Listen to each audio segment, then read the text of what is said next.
Analizë e situatës politike në Shqipëri, qeverisje e konsumuar dhe korrupsion sistemik. Shqipëria ndodhet sot në një nga momentet më të errta të tranzicionit të saj politik. Pas më shumë se një dekade në pushtet, qeveria aktuale ka hyrë në një fazë konsumimi institucional, ku pushteti nuk shërben më si instrument qeverisje, por si mekanizëm vetëmbrojtje politike dhe ekonomike. Një korrupsioni si sistem, jo si devijim. Korrupsioni në Shqipëri nuk është më episodik apo individual. Ai ka marrë formën e një sistemi të mirëorganizuar i cili përfshin tendera publik të dyshuar si të paracaktuar, koncesione dhe PPP me kosto të fryera, përqendrim fondesh publike në një rreth të ngushtë biznesesh të lidhura me pushtetin, mungesë reale konkurrence dhe transparence. Skandalet e përsëritura në sektor kyç si infrastruktura, shëndetësia, energjia dhe teknologjia e informacionit tregojnë se korrupsioni nuk është përjashtim, por rregull i heshtur i funksionimit të shtetit.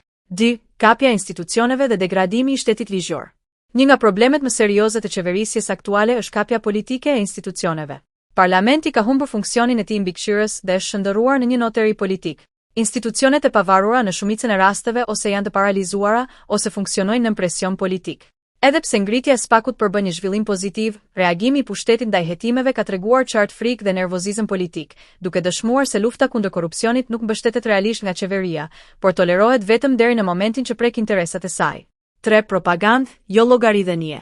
Qeverisja aktuale ka investuar masivisht në propagandë, duke zëvendësuar llogaridhënie me marketing politik, konferenca, kronika të gatshme dhe imazhe, shmangje e debatit real, sulme ndaj kritikëve dhe medias investigative.